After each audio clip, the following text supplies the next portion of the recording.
What's up? This is Ray. Welcome back. Hey, one thing you know if you've been following my channel is that I love shooting film, and I've been testing a lot of different films lately, and what's fun about that is there is no perfect film. So that's what makes it interesting, testing other films and seeing how they stack up against each other. So today what we're going to be looking at is this film called Lomography Color Negative ISO 100. It is in medium format that I'm shooting it. What is unique about this film, or what is important to know about this film, is it is really one of the most inexpensive color films you can get. A 3-pack like this is about $15, give or take, which is a lot less than for example, Kodak Portrait would be, which is considered a professional grade film. So the question and the purpose of this video is we're going to see how does this affordable film stack up against the professional grades like Ektar and Portra and so forth. And also, Lomography is a company that's known for their unique color effects and lens effects. They bring out a lot of vintage qualities in their films and cameras. So is this going to be a trendy film?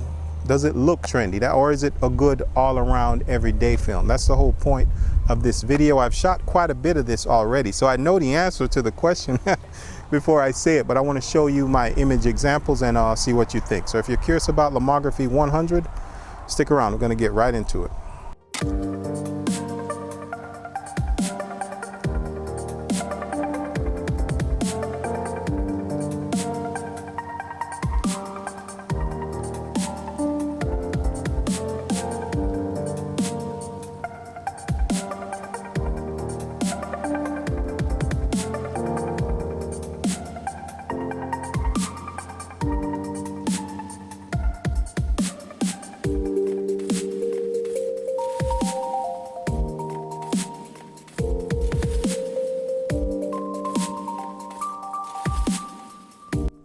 Okay, so first impressions. When I took the film out the wrapper, one thing I noticed, it has a cool picture on the foil of a vintage camera, and also on the backing paper of the film there's a funny saying on it. I don't have it in my mind right now. I'll put a picture of it on there, but it just shows that the company is kind of a fun company, tries to keep things light, and that's a good first impression.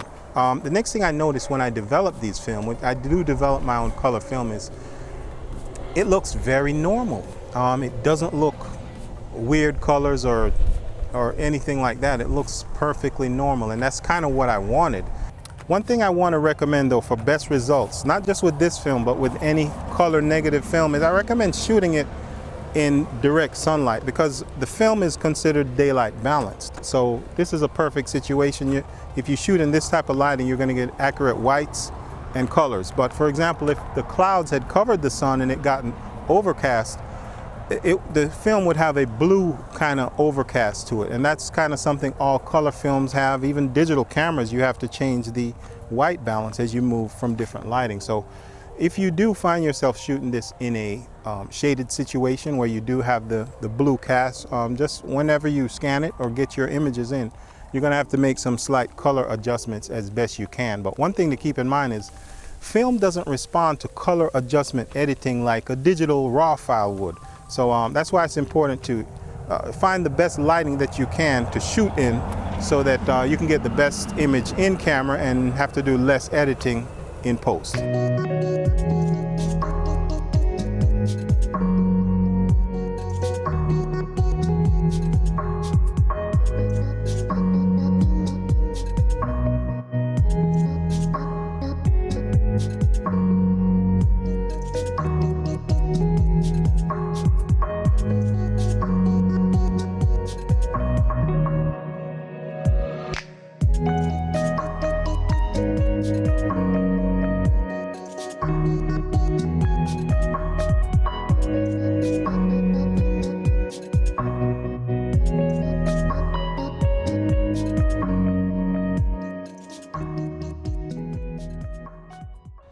All right, so I want to show you really what this film is capable of at its best, in my opinion. I'm going to show you really one of my favorite photos. I think because I nailed the focus, the exposure, and it was shot at about almost f5.6. So you get a good sharpness on me, but you still get the shallow depth of field, and it was shot with a Mamiya M645 with a 55mm lens. So, but take note of the face. See how much resolution the film is giving, even the fabric on the clothes.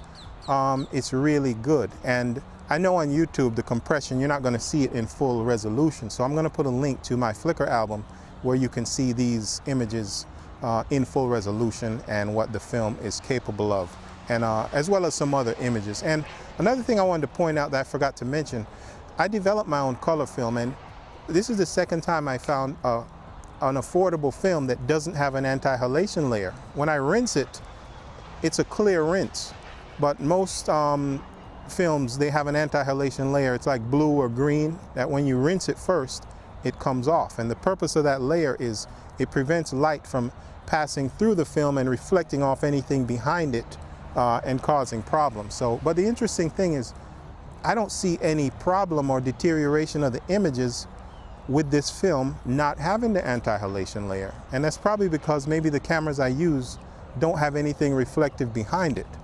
Maybe that's one thing that helps the film be more affordable. I don't know much about film science, but it's just something I kind of had to point out.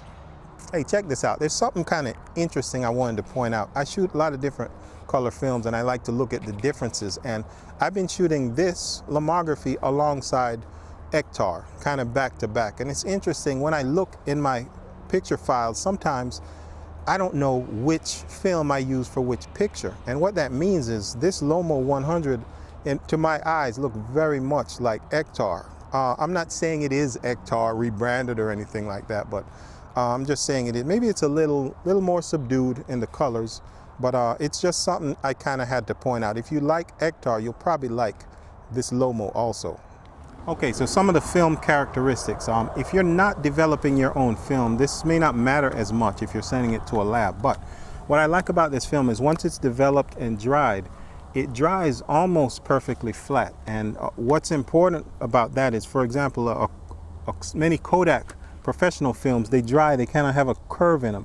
And when you put them in your scanning tray, they're not laying perfectly flat, and sometimes that can cause problems with your scanner's focus. So that's one thing I like about this film, is it's almost perfect. Sometimes I may have to put a little reverse bend in it before putting it in the folder, but that really makes it a lot quicker and easier in the scanning and editing process.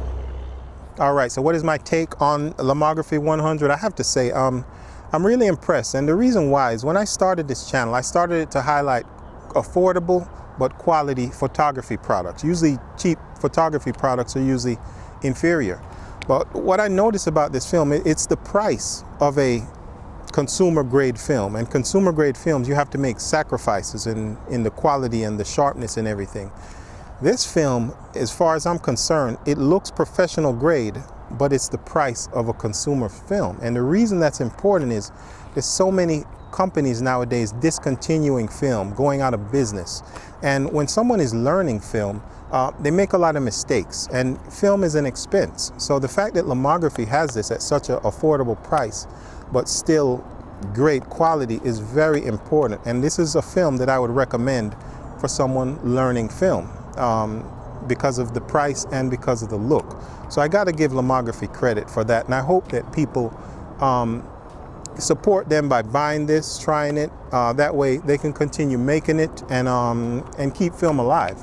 And it is also important to have an affordable color film, because color film tends to be more expensive historically than black and white. And this color film costs less than some of the really good black and white films, which is very interesting to know. So yeah, that's my take on this. I'm not a film guru, so maybe there's some questions I didn't particularly answer in this video. So go ahead and leave some questions in the comments if you like. I'm actually going to put a link to the Amazon store where I got this, where you probably can get the best price also. So yeah, thanks for watching this episode of Lomography Color 100. Hey, and keep in mind, no matter what film you do for your photography or your art, until next time, as always, keep it real.